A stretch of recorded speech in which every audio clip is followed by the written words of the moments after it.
Hello, everyone, and welcome to the Able Voices podcast. I'm Dr. Rhoda Bernard, founding managing director of the Berklee Institute for Accessible Arts Education and the assistant chair of the music education department at Berklee College of Music.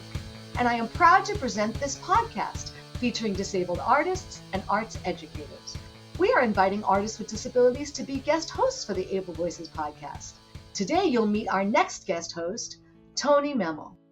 Tony Memmel is a singer, songwriter, speaker, and teacher with unique charisma and creativity. Though he was born with one hand, he taught himself to play the guitar professionally by building a special cast that he designed out of guerrilla tape. He has toured 47 of the 50 states, 25 countries, and has worked with 16 countries, virtually sharing his music and his message of hard work, determination, and resilience.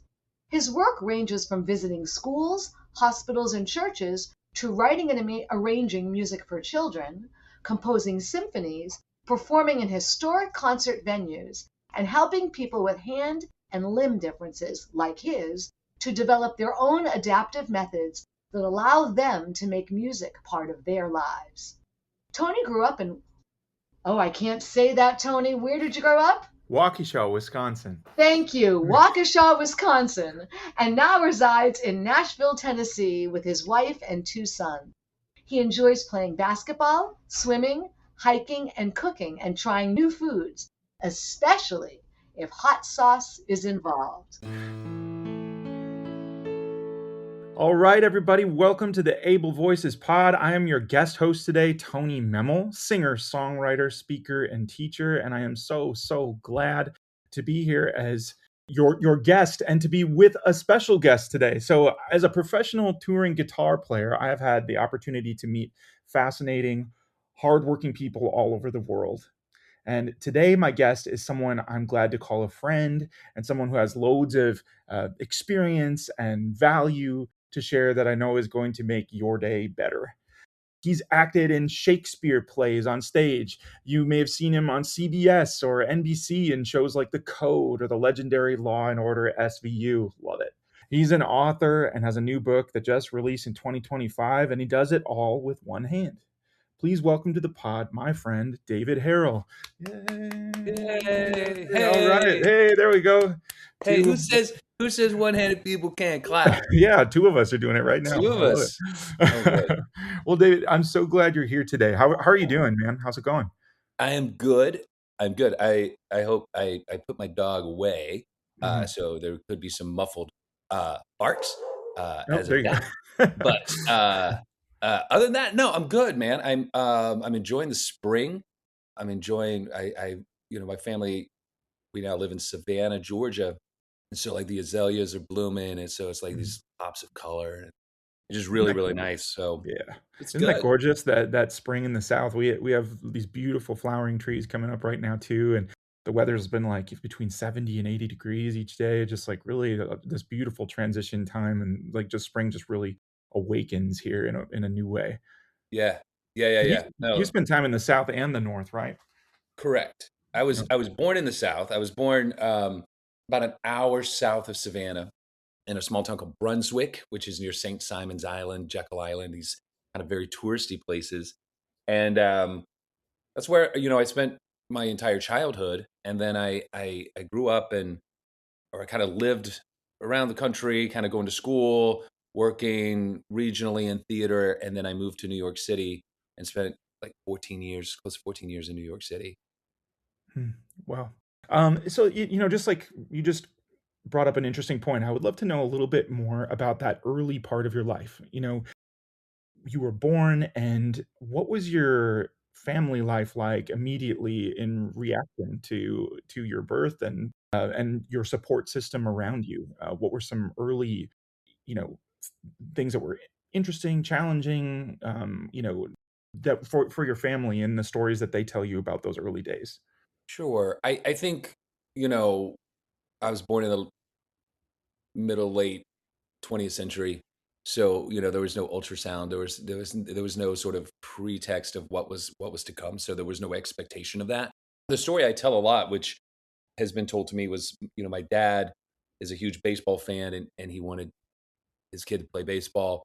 So he brought a baseball glove to the hospital, as my first gift. And they came and told him, that I was born without my right hand. And I feel I was very fortunate to have a father who and I'm not sure how he found this sense of resilience or sense of basically not letting this limitation per se in his own perception define me in my first moments. The story is that he kind of went, collected himself in the bathroom, probably cried a little bit, and but he came back and he told like his brother and the family that was gathered along with him that his kid was going to play baseball left hand. Mhm. And then that was his first sort of statement about me. And I think there was a promise made by both of my parents. I was never going to be different.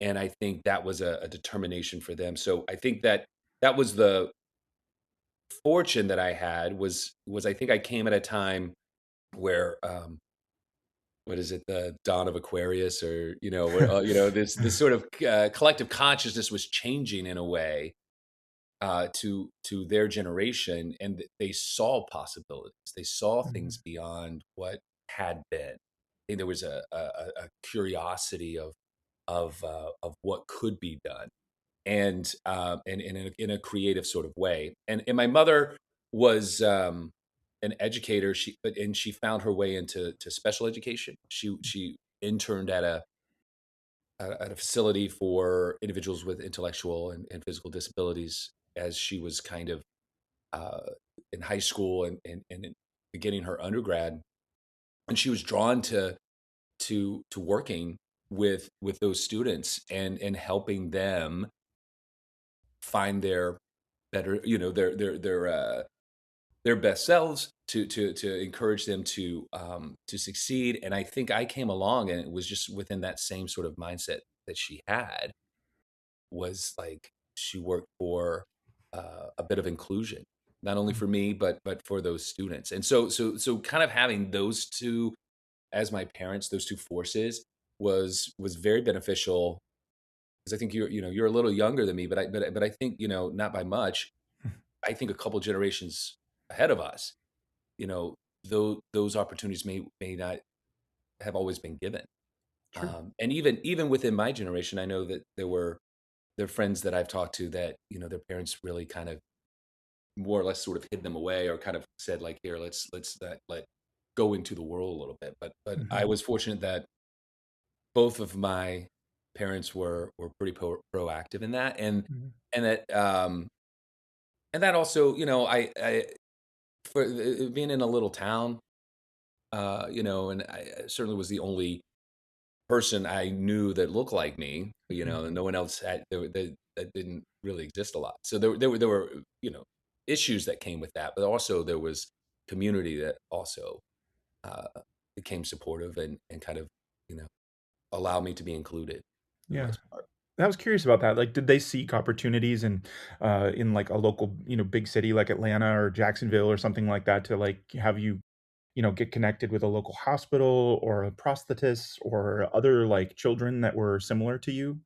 Very, yeah. What the story my mom says is, I mean, pretty soon, like they were at a church. I believe it was the First Methodist Church there in Brunswick, and they came home and there were like covered dishes, and some other folks there, uh, and one of those first folks was connected with the Shriners Hospital and introduced my parents to the Shriners Hospital within the first few days I was at home. So they had no other context or no other sort of pathway. So they were like, well, let's take this path, not led them to the Shriners.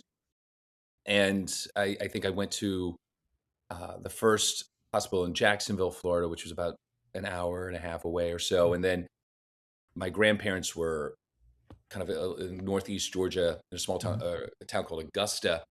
And not too far from that, there was another hospital in South Carolina, in Greenville, South Mhm. Carolina. And so my grandparents, having them involved was also kind of a big thing. They could help out a little bit more. So that hospital became kind of the spot that we went to.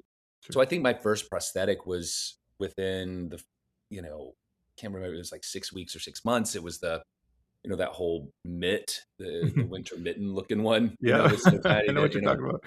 yeah. Yeah. So I started sporting that one pretty young, and really went through the Shriners all the way to 18. And so yeah. So yeah, they certainly they were like, let's take any pathway that feels like we're having momentum and moving forward, Yeah. in some capacity. Well, so you went from that winter mitten looking one. What are some other tools that you used, as you were growing up? And were they particularly for, going through school, cosmetic? Were they functional, like in a way that helped you to do things that you were passionate about? What helped you or didn't? Yeah, certainly went from the mitt to the hook, um, and then had the hook till about fifth grade. I do remember in fifth grade, it was 1985, and tragically, is the day the Challenger Mm, um, exploded, and I left that day to go and be fitted for a myoelectric hand. So it was probably one of the earlier kids that got to use the myos once they sort of started making them more providing more of an open market for those. mhm. And then I wore that kind of through middle school, and then I probably kind of, I don't know if I kept I don't know if I kept a Mayo, or kind of went back to the hook. I do know the hook was helpful. I certainly remember learning to tie my shoes as a kid with the hook. I remember, um, working probably with occupational therapists, or other educators, using my arm to pick things up and to do things. But also, it was uncomfortable. Sometimes it helped at certain points, but running around and playing, also, there was, I think, there was a stigma to it in being called Captain Hook by other Mhm. kids, scaring kids. I remember having almost a guilty feeling of going into a space and having kids literally cry or run away in kind of curling in fear. And then I think there's that weird archetype, in a way, about Captain Hook, and about being, this villain, this sort of very, very scary presence. And so I don't know how much I really understood that until later, kind of going back and processing that. But there was some just uncomfortable feelings about it. And I wore it also to play sports early on. And of course, I did play baseball. And I remember I had, an adaptation for a glove that went on the prosthetic. So I'd use the hook around the bat, and I'd hit, and then I'd use the glove, pop off the hook and put the glove on and go out in the field, Hmm. and use the glove. And at about 8 years old, or so, I do have the memory of noticing the other guys on that we were playing with, being faster than, Mhm. and playing faster, and and not having quite the ability to play as fast as they did. And somewhere in that moment, I started kind of playing with, putting the glove on my left hand, catching the ball, rolling it, throwing it. And it just was a trial by error kind of thing. And that probably started at like 9, 10. And I realized I can play a little bit faster this way. Mhm. And I realized, oh, also, like, I could still catch a football with my forearm, or I could dribble and play basketball a little easier without a adaptive device. And so I think that kind of took me away from the prosthetic a little bit, because my identity became a little bit more as an athlete. And then that time when I was getting that myo, which was like fifth grade, moving into middle school, I think it definitely became a bit more about cosmetics at that age, Mhm. because I just wanted to fit in. I just Mhm. wanted to pretend to be normative. Mhm. I think I use that word. I use that word now, normative. Because I think I don't think there's actual definition of a normal Mhm. um, human, but normative and pretending as though I had those, that sort of ability to fit in with these other four Yeah. limbers, you know? Yeah, you wanted to fit in with the people around you. Yeah, like the other kids Yeah. in school. So it certainly got more cosmetic at that point, and then I think toward the end of middle school, I was just finding again a little more success athletically, and I felt like I had pushed maybe I pushed through a little bit more social emotionally, and began to say, to feel like I didn't necessarily I could begin to have this as a form of my identity. Um, but I never. No, it's funny, and I talk about this sometimes when I do like school like performances and things. Kids will ask me some amazing questions, but they'll ask like, "What does it feel like to have one hand?" or something like that. And I will talk about sort of the ways that we identify. But I remember never identifying as a one-handed person, always identifying as a left-handed person. Hmm. As I grew up, it took me, it was well into my adult life and I think is when I started to meet other people Hmm. that I began to have a community, Mhm. of, oh Interesting. wow, yeah, I'm not all by myself, and I can sort of own this sort of part of my identity to myself. But sorry, that was a quick little side note. Back to the cosmetics. I think as I got into college, the other thing is I started to decide I wanted to be an actor, and I remember thinking, oh, I need to look like I have two hands, you know, I need the ability to do that. And so I did get a passive hand Mm. that was supposed to be the most realistic Mhm. of all the hands. This one was the most realistic, and and it's not. And but Yeah, I was gonna ask, did it do the trick? Did it, like, get you where you were hoping to go with your fitting in or that feeling? no, it didn't. I would say that the prosthetic did not get me where I wanted because number one, it didn't really look very realistic. It was also very awkward to try to move with it, And I had a acting professor who said, "David, you're not acting. You're just acting like you have two hands." Mhm. When I was trying to perform. So yeah, so it Interesting. didn't take me there. Yeah, it's interesting too that you carried with your prosthetics for a long time. I know a lot of people who are born with a upper limb difference end up kind of abandoning them earlier in their story. Was Yeah. there anything in particular? Was it really that cosmetic desire that kind of like helped you kind of or like made you want to continue to pursue them and look for more tools like that as you grew? I know for me, I got a myoelectric arm in about 1990, 1991, and probably by 92, I was kind of like, it was noisy, it was hot, it was like, it felt like the thing I loved growing up and playing outside and sports like you, like it felt like it was actually like holding me back like you described in with your other tool in a way that I could do more without it than I could with it. Now, I also understand that my parents it's hard to teach a 7-year-old that you may benefit from this in your long term for your musculature and the way that you use your body and your posture and things like that. But did you have guidance like that encouraged you to pursue it, or was that more of a you were allowed to have a personal choice with that? Yeah, it was definitely a personal choice. It was I think early on it was encouraged. I think the paradigm when I was born was also from a prosthetist paradigm was we need to replicate two hands in some way to help with balance and to help, and I think that's changed to say no, the kid's gonna you're gonna figure it out. Your brain's gonna figure out like how to move and how to do things. And so I think early on it was that. It was potentially it was encouraged by my parents and by those doctors. But it's interesting to your point. Yeah, I think I did wear I remember the Mayo just being again hot and heavy and not liking it. I remember almost enjoying using or having it used by other people at school. Like I could be like at the cool kids table because they would like, oh my gosh, Dave, oh my gosh, look at this. We can play, we can play with this arm. We can open and close it. And I can chase people around, try to pinch them.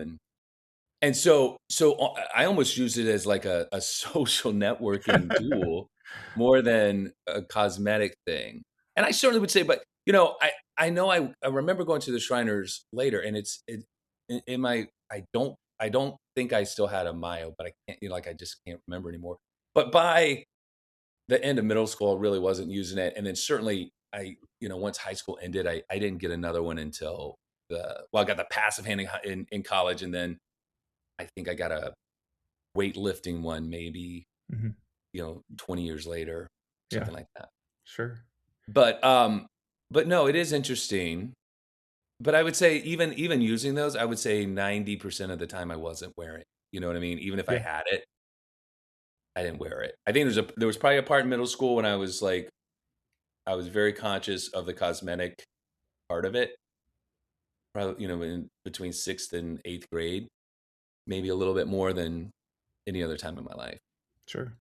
So, speaking to some of the sports stuff that you were talking about before, did your coaches or parents or, support network, did you get coached into certain positions in the sports that you played because of the hand that you have?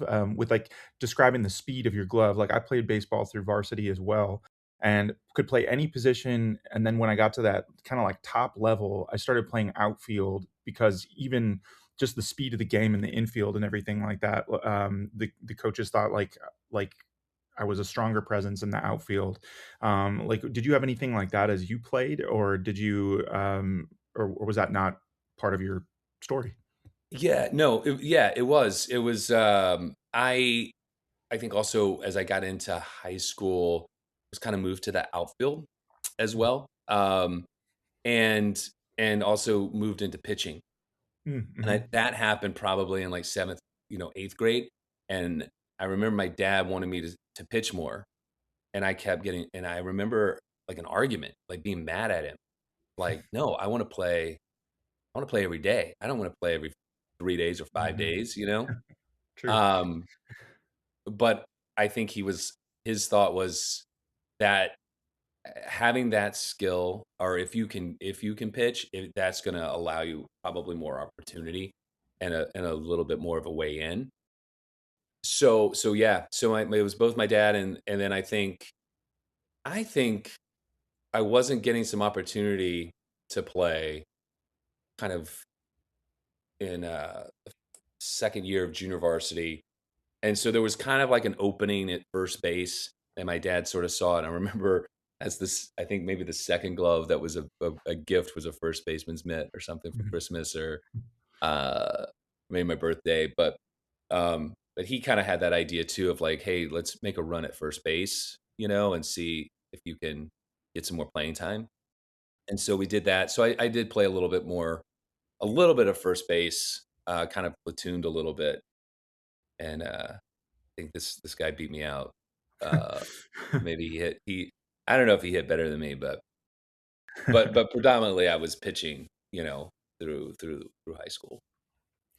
Now, your love of kind of this kind of more this other creative side of your personality, Hmm. what was the change, or did they grow at the same time? Your love of being on the stage and the arts. When did that kind of come into your life? I think the enjoyment of it came early. My mom I was like a choir director at our church, and so she would do like these musical things, and so I remember really wanting to be like in one of the musicals, and then being like a kid, being a kid and being able to like think there was one that was supposed to be, it was a little kid that was supposed to be in the, and I got to be in the teen little musical thing, and I was still like elementary school, and I got to lie about how old I was. I got to say like I'm 9 years old, and I was like maybe 7 or 8, and I thought it was the coolest thing that I can lie and do it in church and just feel good about it. Um, but so I had like that was going on, but never in my mind was it like, oh, I would do this instead of play sports. Mm. That wasn't really so I remember liking it and liking doing those things, and being involved in those things, mostly through our church. I didn't really do a lot of community theater per se, but honestly, and this is like in my play and and it's pretty true. I think there was a girl I had a crush on probably like in 10th grade, and they were auditioning for this new drama class, and it was, just sort of starting our high school, and she's like, "Oh, but you're funny, David, and you would be really funny is cute," and I thought she might actually go out with me, uh, I literally auditioned, I think, because of that conversation, and she never went out with me, but, like, I, but I did, kind of I mean, and then I just sort of, like, fell in love with theater. I mean, it was the first time I, like, was doing Shakespeare or some of these other things, and I was like, "Oh, this is," and, this was fun. I had, innate ability to make people laugh or to entertain them in a way, and people would say like, "Oh, David, you're really good at this." So it helped me sort of find a little bit more of a direction, Mhm. of possibility. Yeah. And so did you have like any kind of like crossroads kind of moment or season where did you ever consider doing something besides what you do now? Like or was it that early kind of enjoyment of the theater and that kind of like high school experience that like was like I think I want to do this with my life, or did you ever consider, pursuing athletics further or some other passion that you have? Sure. The crossroads was, I had gotten a theater scholarship. I'd auditioned and blah blah blah. I got a scholarship, partial scholarship maybe for school, and we get a letter from a baseball coach for a small school. It's like, "Hey, a buddy of mine saw your kid," and it was to my dad. My buddy saw your kid play. We're in need of left-handed pitching, and we'd love to have him come out. And my dad was like, "This is a letter from God," like, um, and I had like a day to decide, and I chose the theater scholarship versus the baseball scholarship. Mm, Um, and I think I feel like I was a little bummed out. I mean, I think I didn't get. It's hard to know, and again, it's after so many years, but it just felt like baseball had kind of lost its luster. I don't know if it was that maybe I didn't get the opportunities I wanted to get, maybe, um, you know, but I just sort of lost a little bit of that love, and maybe it was just like I had a new crush, and the crush was this theater thing, and it just seemed like this was more exciting to mm, and so I decided to take that scholarship, and um and I don't know if I really knew what the journey was going to entail at that point. I think I think I just wanted to follow that excitement and that passion that yeah. was there. That's fascinating too. I did not know that about your story, and that is similar to my own. Like I played sports and did music simultaneously all through school, and then was offered a singing scholarship to go to a school, and that was sort of like my moment as well, where it was like I think this is where I'm headed. Yeah. For me too, I was like also like this kind of like undercurrent. I didn't know exactly like how what a career in music would look like. Like I wanted to be like the bands on TV, but Mhm. like how to get there was a little bit unknown to me. But like that was the thing that came into my life, that scholarship that was like, I think this is an avenue to try to get there. So that's what I didn't know that about your story. That's awesome. Yeah. Yeah, Yeah. man. Yeah, and again, but I don't know. I think it is. I think it's a certain like, you know, that sort of life force or whatever kind of, kind of intuition or whatever you want to call it, kind of helps you sort of move forward in that.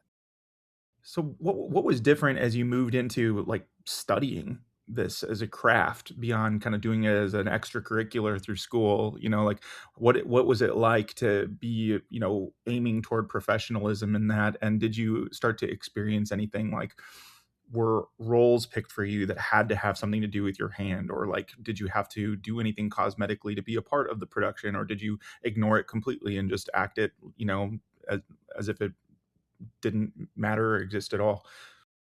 I think there was a little bit of both. I think I went to this college here in Georgia for a couple of years, and then I transferred to the University of Southern Mississippi.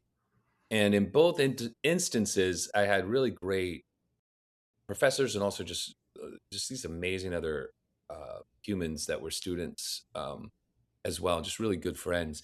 And I think I would say it be, I began to feel like I had a tribe, or I found a tribe.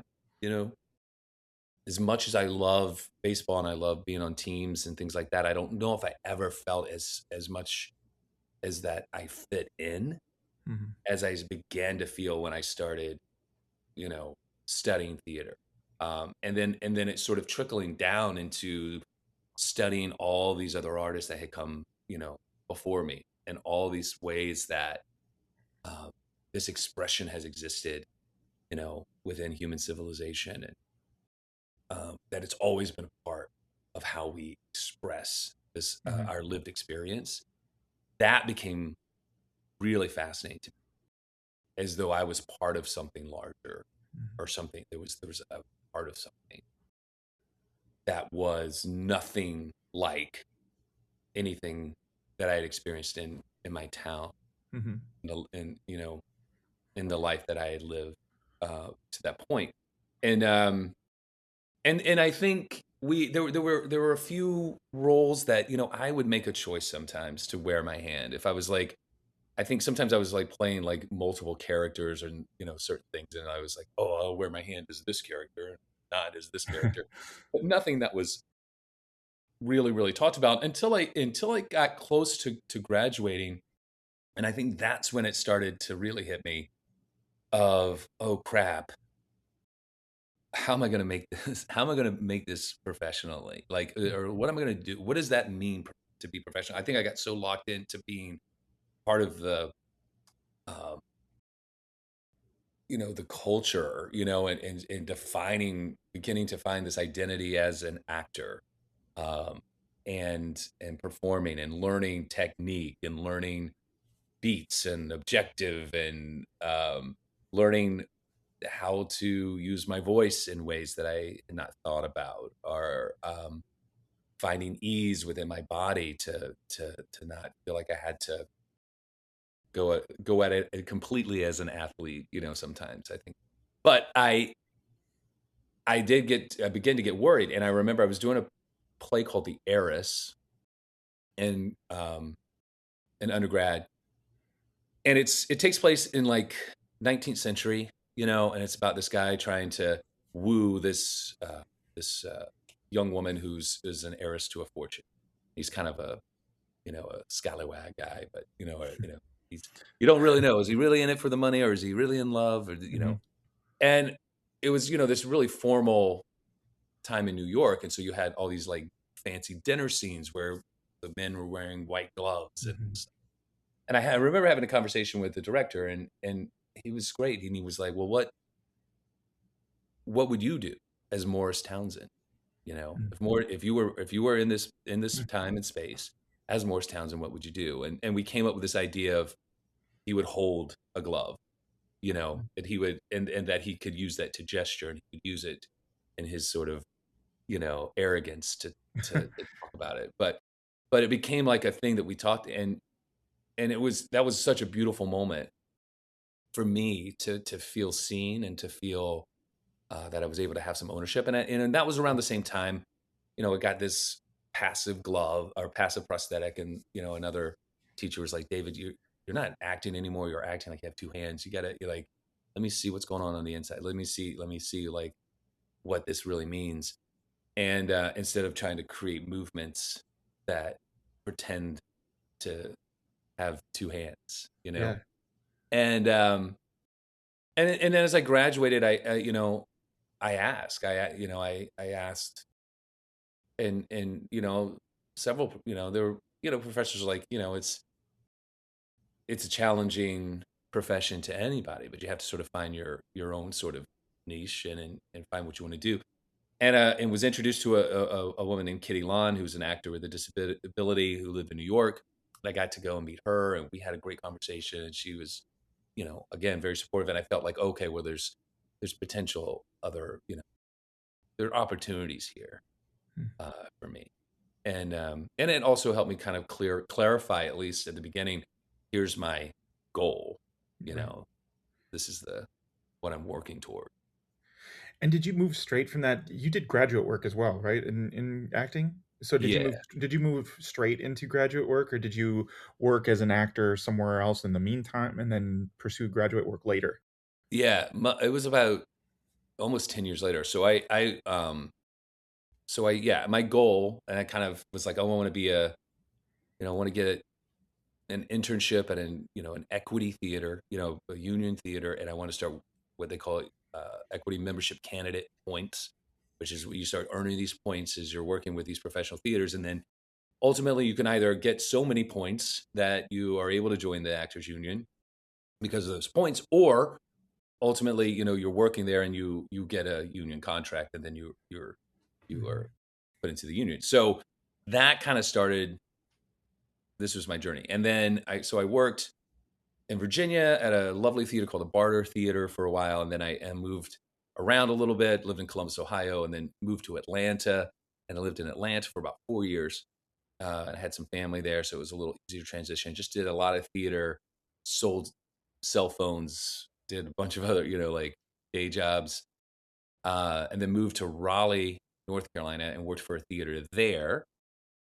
And then after that, then I kind of was like, well, what's next? I'm not quite getting to the equity goal that I had. I'm not quite getting there yet. Is this really what I want to keep doing? And grad school made sense at that point because I was like, oh, it's a terminal degree. I could ultimately teach at a university level if I wanted to teach. I could do some other things, but I feel like I also want to get a little better at what I'm doing, and that led me to grad school. And then in grad school, I was like, I need to make a run. I need to go to New York and see if you know this is the right place. And they sort of had like this sort of presence there in New York. There was a lot of graduates who were there at the time. My brothers had both moved there, so it was a time that just made sense. Um, that this was a time to kind of go and see like what else can I do professionally. Hmm. So what part of the city did you move to and why? First, I moved to Bed-Stuy, Brooklyn, with my brother and his girlfriend. They had an extra room, and that was just because it was a easy place to transition to. And then they ended up moving to Astoria, Queens, and I didn't know anything really about Astoria, but it seemed like a good place. And I had another friend who was looking for a roommate who happened to be in Astoria, so I was like, "Well, my brother's moving there. That sounds like a good as good a place as anything." So then we moved to Astoria, and then yeah, it was, and then my wife now, she and her sister both moved to New York, and so they ended up moving in, and we were in Astoria for a long time. So until we left, so pretty Wow. much just stayed in Astoria, Queens.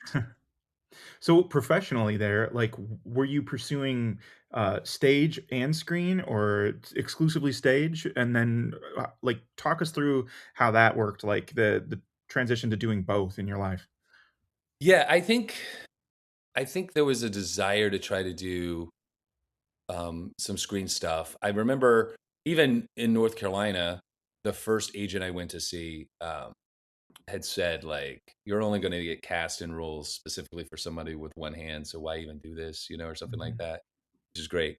And so I wanted to kind of prove Wow. her wrong, and so that was sort of again, I think that also kind of intensified the drive probably for grad school too. Was that after that conversation, but it started like I did. I think when I first went to New York, there was like a acting intensive at one of the sort of I think like studios that are there, and they mostly they're doing some stage stuff, but also they're doing a lot of TV, commercial work. And so it was like this 2 week intensive or something where and we're working through a lot of that. And then you get to like at the end of every maybe it was 3 I can't remember. But you got to like audition for casting directors and some other stuff. And I remember and they would give you notes. And I remember getting notes like, "Oh, great work. Not sure how the hand's gonna work," or something like, and I was like, "This really just stinks." And and and so I and then I found my way into a couple of theater productions. And then it was, I mean, honestly, for the first year, it was also just about survival, I think. It's like finding your legs a little, you know, getting a job and making sure you can pay rent. Mhm.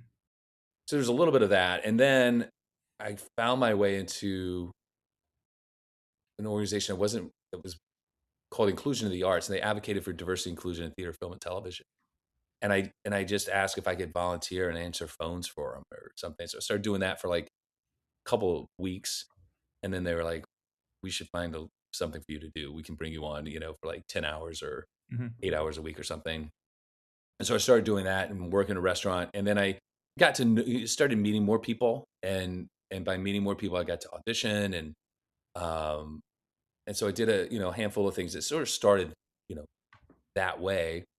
And then, so for the most part, I was doing stuff. I was doing theater stuff, and then I finally was cast in an off Broadway play, which is the first equity contract I got. So then finally got the equity contract, and then honestly, oh, I got and then the Law and Order kind of came in because of they needed a one armed guy.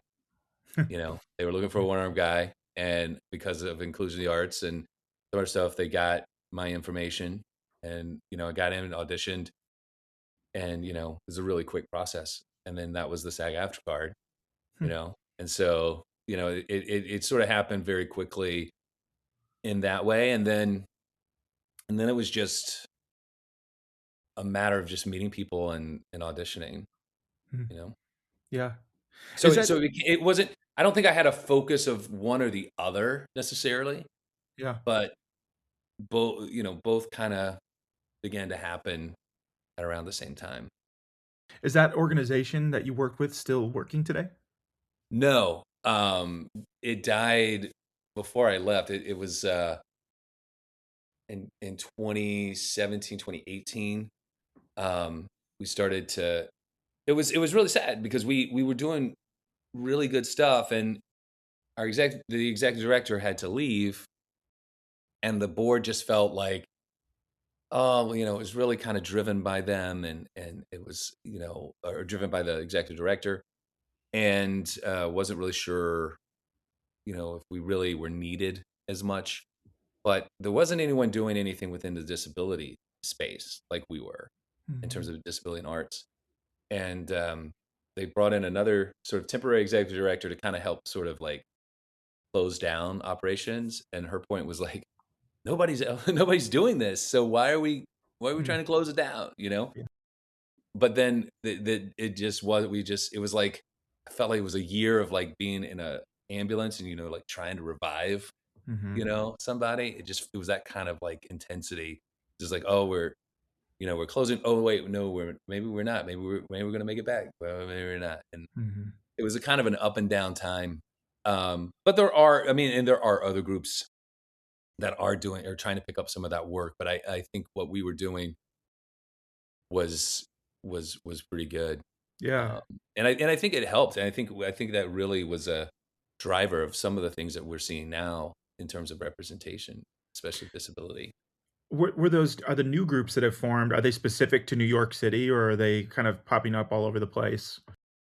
I think it's mostly there's not necessarily that I know of right now like a real advocacy organization working. I mean, there's still a little bit of what's called media access, I think, in Los Angeles, and but now the Queens Theater has Theater for All initiative, and so they're doing some of that work, which in New York, you've got several theater companies. You've got like um Family Theater in Denver, Colorado. You've got Mixed Blood in Minneapolis. I think that's still doing some work in terms of working or including actors with disabilities and giving space for actors with disabilities to work. Public Theater's done a good bit in New York too, and but it's also kind of like I feel like I've just gone out of that whole Mhm. kind of realm. Mhm. And I think COVID did that. I mean, I think like, it kind of upended everything, and Yeah. I feel like yeah. Like now I'm like I don't even really know what's going on anymore. Yeah, sure, sure. Yeah. I would something that you said before, I was just curious about because you said that SVU needed a one-handed guy to come on the show and do his thing. Do you feel like having the hand that you have is something that has then been a force of, like, good in your acting career, or has it been more of a force of a struggle, like the other thing you said about, like, not sure what we're gonna do with the hand? Is it or is it, like, just a constant tension of depending on the project, depending on the director, depending on the circumstance, it could be one or the other depending on the time? I think it's probably I would say I think the things I've gotten to do for the most part come from from my limb difference, right? Mhm, Um I think some of the opportunities I've gotten have are certainly because of that. A lot of the larger kind of television shows, things like that that's been a part of it. I also feel like um, my limb difference is kind of, it gave me the story. And one thing I guess I haven't really talked about is, I really made my living in New York writing these solo plays, and then mhm, I produced those solo plays, and then I would tour those around, and so I was acting, I was performing, but that's how I was kind of paying the rent ultimately. So it wasn't like I was jumping from off Broadway show to television show or things like that. Those were little things that were happening periodically, but then there was the sort of consistency was the story that I was telling, and that was kind of coming from an autobiographical sense. So in a lot of ways, the limb difference kind of buoyed me or propelled me in my career, and it mhm, and it's, so and in a way that I'm not upset about, in a way because I tell kids all the time, I can't tell you why this happened. Like even scientifically, I mean, is it amniotic band syndrome? I don't know if it's exactly that. I don't know if there's exactly a word for it, but I can tell you what I believe why this happens because it brought me to you today, tell you this story to remind you guys mhm. that all the differences in you make you completely beautiful and unique. And that's the story that I'm getting to tell because of this experience. Yeah. So so I think it's certainly been a benefit, you know.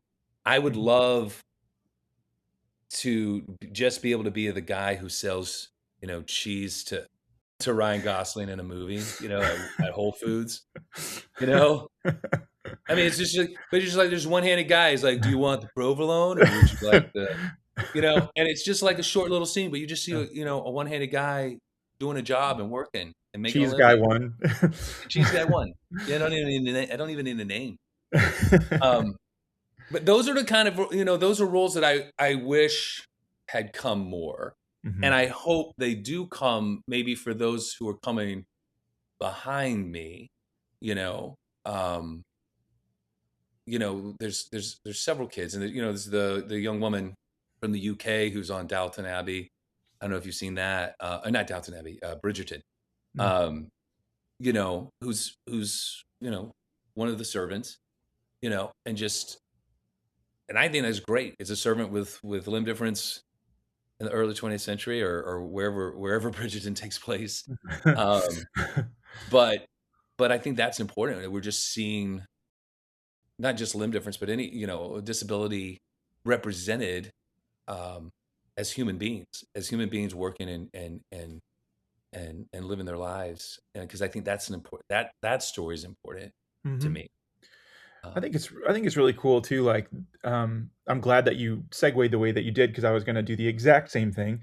Of something that I encourage students about a lot myself is like if you don't see yourself in the in a role somewhere that you can also write for yourself, you can create your own productions, and that is not even specific to people with like a physical difference or disability. Like one of the most famous stories is like a Sylvester Stallone who like wasn't getting the roles that he had hoped for and then wrote Rocky for himself, and that's one of the biggest movie franchises of all time, Oscar winning, right, so like um because people didn't understand his voice or his style, and just like I'm like, okay, well, I'll write something that is that voice and style.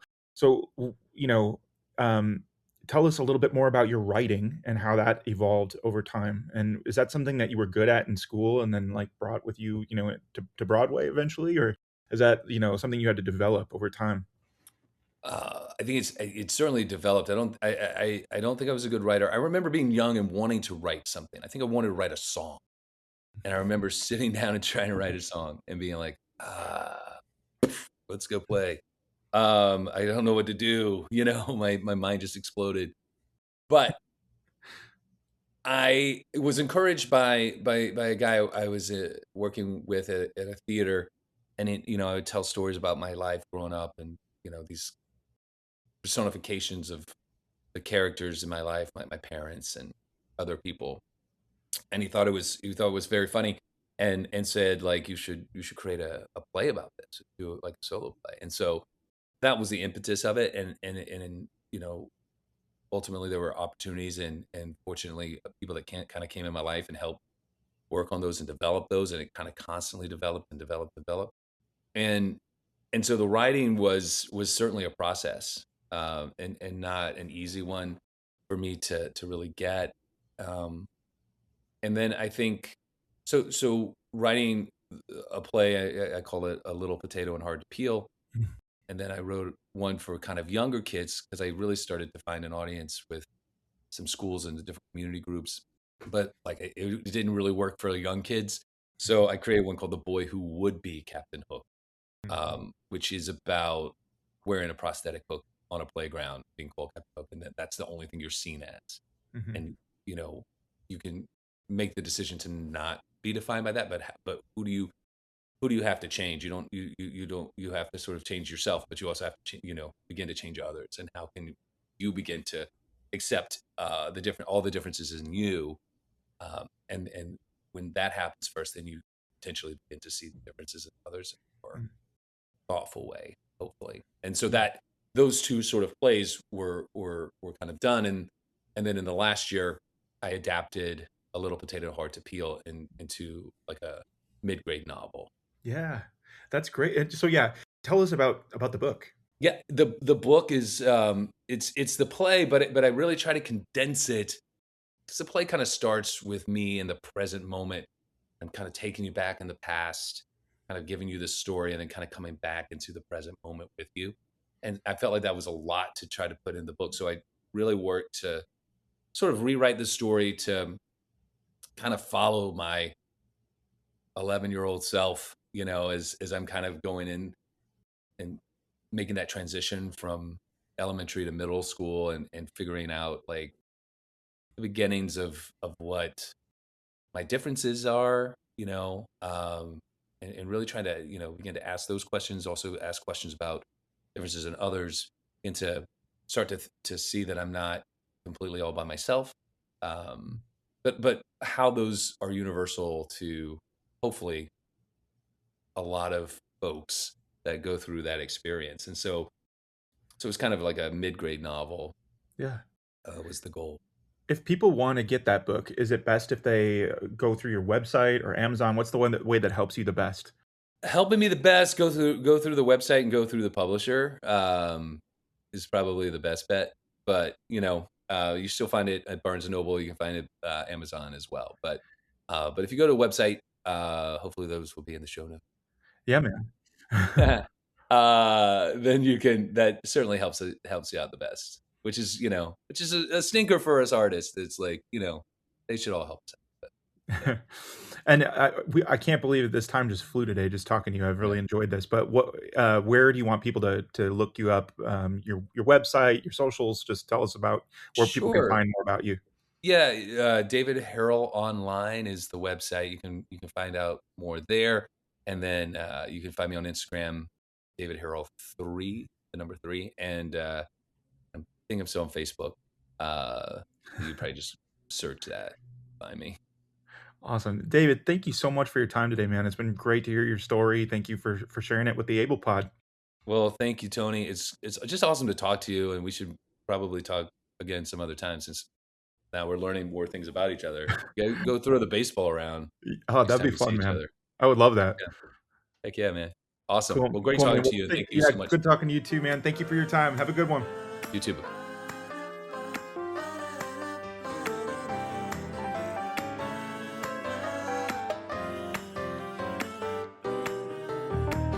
Able Voices is a production of the Berklee Institute for Accessible Arts Education, led by me, Dr. Rhoda Bernard, the founding managing director. It is produced by Daniel Martinez del Campo. The intro music is by Kai Levin, and our closing song is by Sebastian Batista. Kai and Sebastian are students in the arts education programs at the Berklee Institute for Accessible Arts Education. If you would like to learn more about our work, find us online at berkeley.edu/BIAAE or email us at BIAAE@berkeley, that's LEE.edu.